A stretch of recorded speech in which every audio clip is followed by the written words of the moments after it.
Oh, Christos Anesti, Messiah, it's time for VEDA18. Because it's April 18th, 2012, and it's time for Comments X. Well, you'll see now for the next 50 days there will be a new opening to Big Bang Theory, the Comments X particularly here. Because this is what we say to people during this period. We're in. I should mention the Greeks and a lot of the Eastern Christians. We don't just celebrate the holiday like the West does for 1 or 2 days and that's it. It's not like Easter comes and then 1 or 2 days and then off you go again. Same thing with Christmas. The Western Christmas, which is the 25th of December. Most people take the day off and then it's back to work for the rest of the, and then there's basically Christmas, Easter. They have major holidays and that's about it. For us, the holidays, there is a 50-day lead into the holidays. With some people call it fasting. It's a different frame of mind because you're going to church more, you're out more. And there's a whole if you know how to cook, particularly the foods that are from the Middle East and the Asian countries. So this is where I find that ironic because the Eastern culture has been doing what vegans have been doing for thousands. Veganism basically popped up around 1990. It's really sort of taken off. So you're maybe giving vegan 20, 30 years as opposed to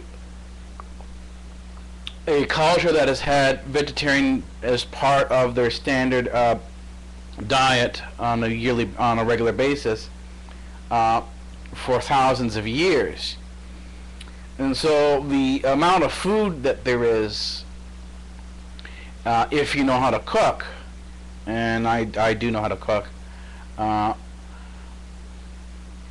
is enormous. There's an enormous variety of food. So it's not that that you would necessarily go hungry. It's just that the foods are different. They're just more vegetarian than they are than it is in terms of a lack of food, and it's just a different frame of mind. Then afterwards, there's Passover or Pascha, as we call it. And then another 50 days after that, till Pentecost, we have the days of Passover, the days of Pascha, and we celebrate all throughout those 50 days. There's a lot of different celebrations that go on, and what we say to people as we meet and greet and so on and so forth is Christos Anesti is in Greek, and then in Arabic it's Messiah. So that basically means Christ is risen. So that's why you'll be seeing this at the beginning of Big Bang Theory. You'll be seeing the new opening for the next 50 days at Big Bang Theory RL will be like this. It was from a flash mob in Lebanon. They had posted it to the internet. I think it was last year, the year before, and so I took bits and pieces of it. So it's a 30-second intro to Big Bang Theory RL that's going to be here for now for the next for the next 50 days. And I gotta warn you, and this is for any of the nerds that are out there and other atheists, or people who generally who aren't nerds. The caution that I have to remind people that I am a nerd.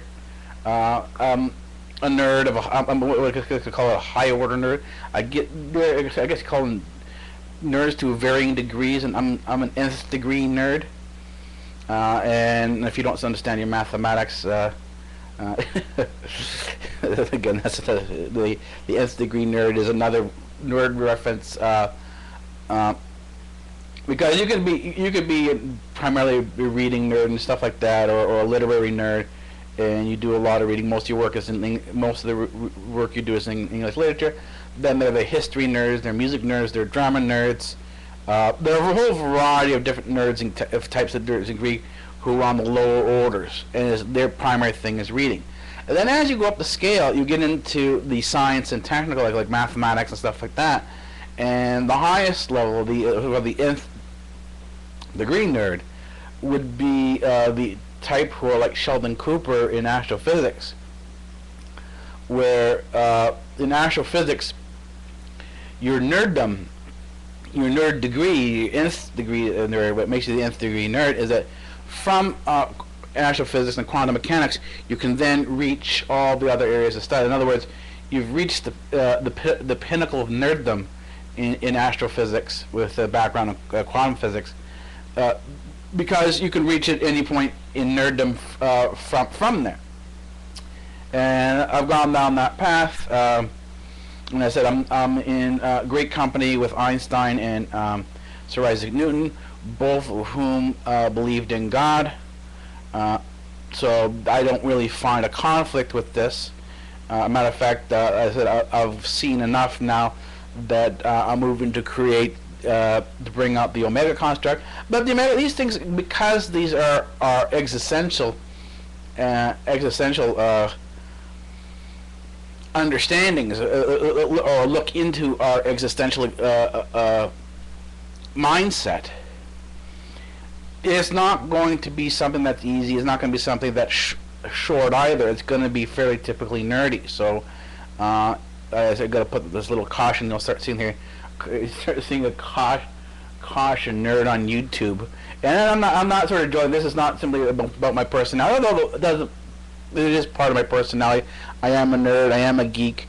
Rather than having Darth Vader toys and other Star Wars type toys as my nerd collection, I like things like Moxie Girls. I like tea parties and so on and so forth. And it's not for any particular reason. It's because what I like. I like what I like in terms of that section or that factor of nerddom. If you will, let's get into the nerd factors, the factors making up a nerd.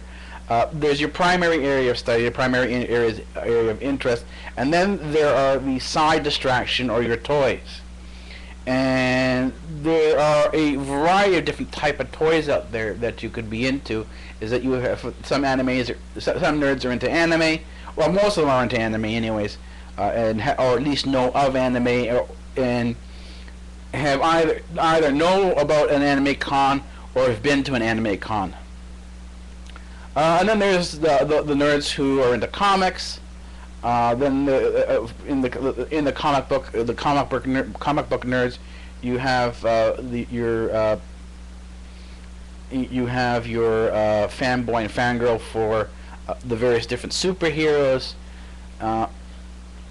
Then of the science fiction shows, there's Doctor Who, there's Babylon 5, Battlestar Galactica, Star Wars, Star Trek, and even if you, like I say, if you're a Star Trek geek, right? And that's sort of some of your side distractions is Star Trek. There is a delineation among the Star Trek creeds between the original Star Trek, Star Trek TNG, that's the next generation, and then there's Deep Space Nine and Voyager. Those are the four delineations of Star Trek. Personally, I'm of the TNG variety. If I were going to be watching Star Trek a lot, but I've sort of deferred Star Trek to things like Zoe 101, Victorious, iCarly, Sidekicks, SpongeBob SquarePants, Fairly Odd Parents. My anime is more or less along the kawaii, cute, magic girl genre. It's not on the. I have no taste for the rather moronic hentai, which is the very popular among the guys. The drawing the ideal fantasy girl, and what they would like to do to her. In other words, it's the standard guy's mind, but I'm trying to think of how to phrase this. But I'm not of that mind. I'm not a sexually oriented person, so it's not of that's not of any interest to me. My interests on the side distraction is in the cute kawaii side of things. In terms of the you have to know your anime and your Japanese culture in order to understand the cute kawaii Lolita side of things. And it's not what you think it is. It's not the standard American thing. It's something more on the the animation that would sort of fall along these lines would be Sailor Moon, Tokyo Mew Mew, or Mew Mew Power, Pedicure. These would be along those lines, where there's really nothing objectionable in them. And I think I say objectionable because I don't know. I don't need anything in there to be sexually referenced in order to be entertaining. If something's going to be entertaining to me, it's going to be something a little bit different than I do from my normal nerddom and reading it that I do. My distractions need to be, although they may be nerd oriented, they're going to be not along the lines of my research. So they're not going to be geopolitical. They're not going to be economic. They're not going to be dynamic physics modeling. They're not going to be astrophysics. They're not going to be I call it atmospheric physics. They're not going to be along any of those lines. It's going to be something completely different. It's going to be but as I said, there are a variety of different types of nerds, and that's what I'm saying. So I'm a nerd of an nth degree. It does impact some of the times the way I speak. I don't always. I'm not always as articulate as I could be or should be, as maybe some other people are in terms of who aren't necessarily as nerdy.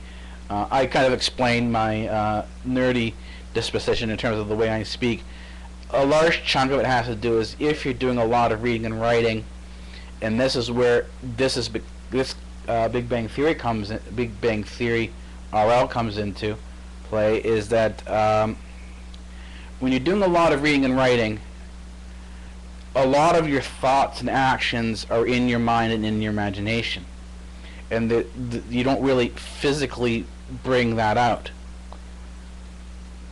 And a lot of times when you interact with people and you try to speak again after spending a lot of time within your mind, the disconnect between your imaginary thoughts and reality is in some ways dysfunctional, because if someone says something to you or says hello to you, if you're in the mindset that if you're in your writing mode, in your reading mode, and everything is internalized, then the response they're going to give to that person is going to be internalized as well, when it should be an external response. And so this is the dysfunction is between the internal thoughts and reactions and the external responses, or the transmission between the internal and external. In many cases, because if you're in the internal mindset, that type of writing mode or the reading mode, you don't always click and remember to turn on your external mode when you need to. And so a lot of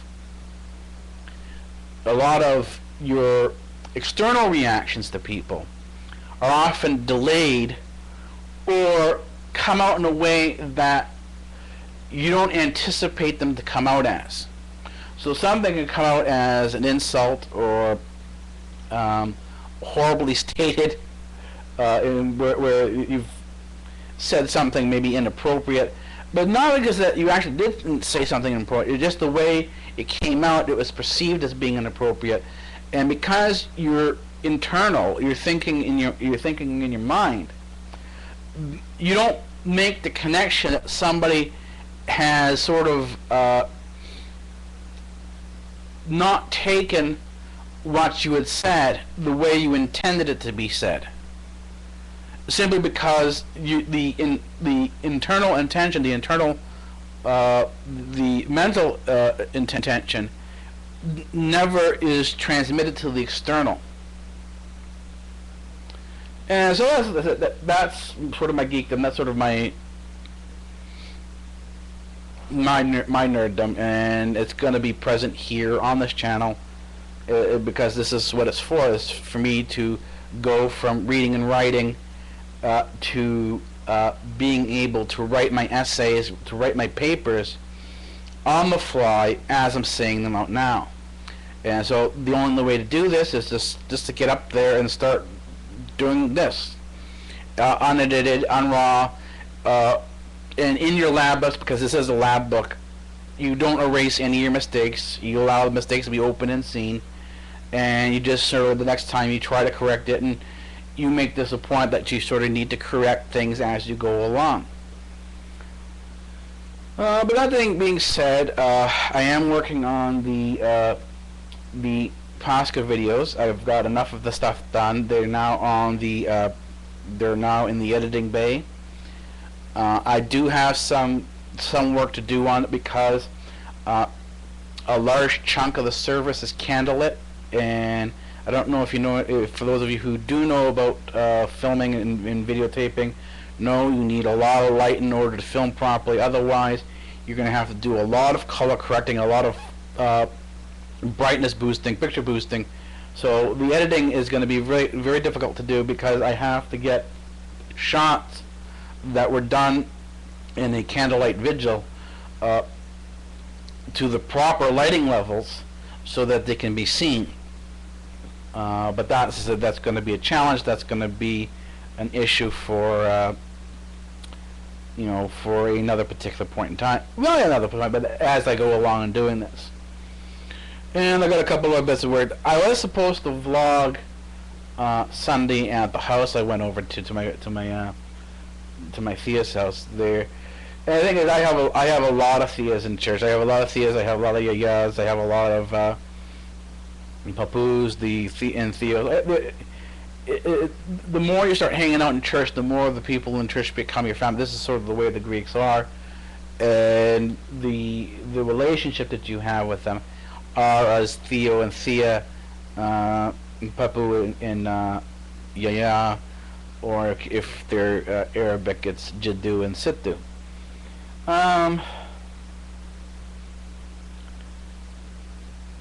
The way it works at the house, there's you get to the house, and almost immediately the food starts rolling out, and so there really isn't sort of a break where you can vlog.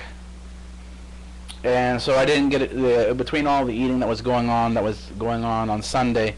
There really wasn't a chance to vlog there, so you're not going to be able to see what I did at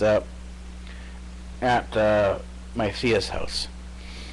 Anyways, that's about it. I am going to be seeing. I'll be reworking some of the lists a little bit to make room for more contents coming up, and so I can fill the content in the proper areas. All right, take it easy.